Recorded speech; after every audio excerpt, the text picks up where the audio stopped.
laterally that I would expect the shooter's group to be very wide. And again, you would account for that by coming to the rear, creating the stability between your legs and the front legs, but not having the option of bringing it forward is a consideration depending on what your application is going to be. That could be a big negative. You can obtain stability here, but if you're in an awkward position where your NPA is going to be compromised, coming forward is a little bit better, but not with this system. Not with that system.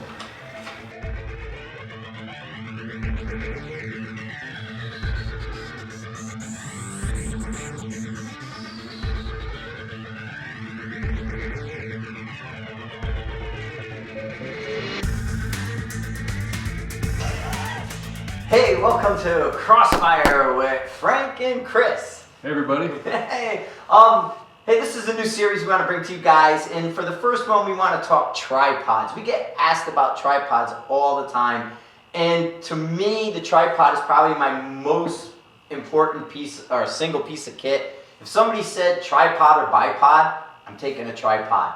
So with that in mind, we want to answer some of the questions we get and look at the different types of tripods out there and give you some information on how we assess a tripod. We're not looking at the brand or the name as much as the features and the specifications. So we want to look at that. You know, maybe a lesser brand has a feature we like better versus another brand. That doesn't matter, but what we want you to have is tools so you can figure out what will work best for you. So let's start at the top, right? So we're going to start at the top with the different types of heads that we have. Originally, we all went to camera tripods and a camera ball head. And there's pros and cons to the camera ball head, but we find mechanically this is your weakest link in the system, right? So this is your least stable platform to shoot off of.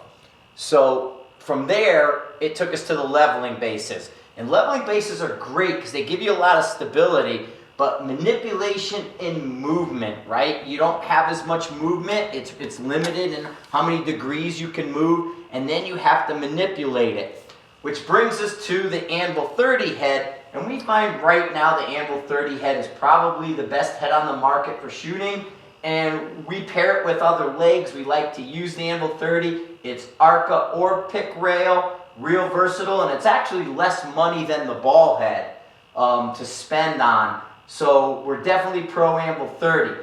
Now, what are we looking at to assess tripods? And that's where Chris is going to talk about and demonstrate some of the ways we look at and assess the different tripods. The first thing I look for is mechanical wobble. How much does the system move with the rifle attached to it? That mechanical wobble compounds your shooting ability and adds to your shooter bracket. And so you can test this by aiming at a spot on your wall or at a distance and looking at the vibration that your reticle has and the movement of that reticle on target. And you could imagine that whatever your shooting group is, your pattern, bracket, or craft number is, you're going to have to add that wobble to the possibility of impact from the system. So when I look at a system like this, there's a lot of vibration coming into the shot group, and depending on the application that I'm going out to use it in, that could be a detriment and a cause to not use a system like this. The mechanical wobble decreases, as Frank said, through these systems, but as we decrease that mechanical wobble, we also want to be able to maximize our ability to put the crosshairs exactly where we want to quickly and accurately. And we start to run into some of those issues with these leveling bases in terms of the smoothness of adjustment and the ease of adjusting and getting that reticle on target.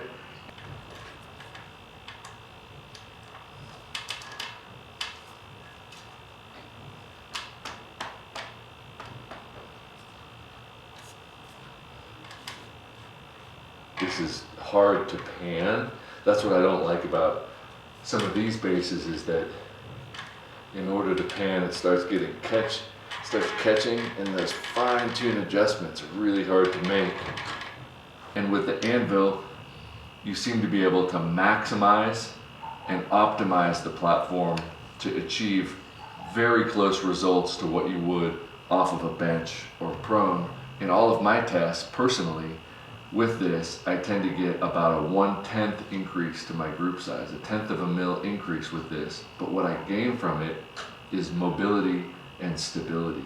I may be able to shoot slightly better with a bag on a wide base, but there are a lot of variables that add to being able to repeat that effectively over time. And you'll see a video that we did where I threw my bag up on this without the Anvil 30, and it started to tip off. So then you have to break the position, rebuild the position, and if time is something that matters during your use of this, the few seconds extra it may take to build the position with the Anvil, you'll get back by not needing to rebuild that position. So there's your tripod head systems, and then we look at the legs.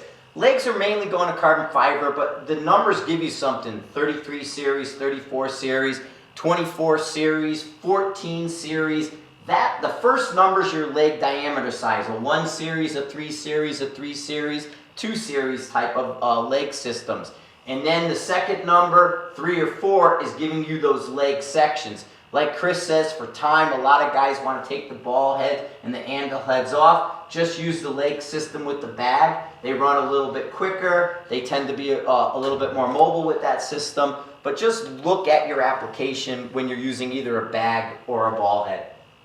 Another thing to think about with legs is the amount of inherent stability that those legs provide. If I lock this down, you can see that just with the use of my forearm muscles, I can slightly flex those legs. Now if you're outside and it's very windy, that's something that adds to the mechanical instability of your system, whereas with these thicker legs and a wider base, you don't get that mechanical wobble or flex that you might with a lighter bag. And you need to ask yourself, is it worth saving a couple extra ounces? It might be, but saving those couple extra ounces is adding to your shot group size. Or a couple more hours of practice. Right. Right. Exactly. But there's your tripods. That's how we're looking at them. And if you have any questions, drop down in the comments and ask us. We're happy to help, and we're here to make some new videos for you guys. Thanks for watching. Hey, follow-through question. We want to leave you with a parting shot. What's your win strategy? Are you a gun number person? Left edge. Kestrel win? What the other guy said. Are you just shooting correct? What are we doing? Walking it in? What's your win strategy? That's what we want you to figure out for the next episode. Thanks for watching. This is just the ball head itself, but now, hanging on to this, it's just my body. Whereas with this one,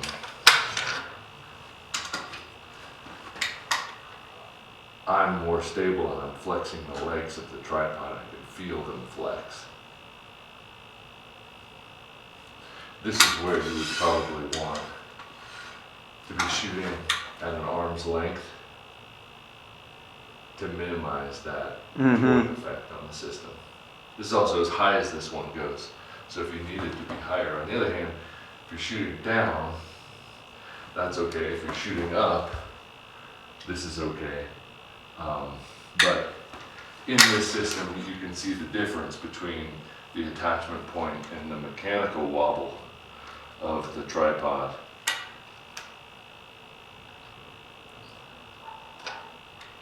Itself.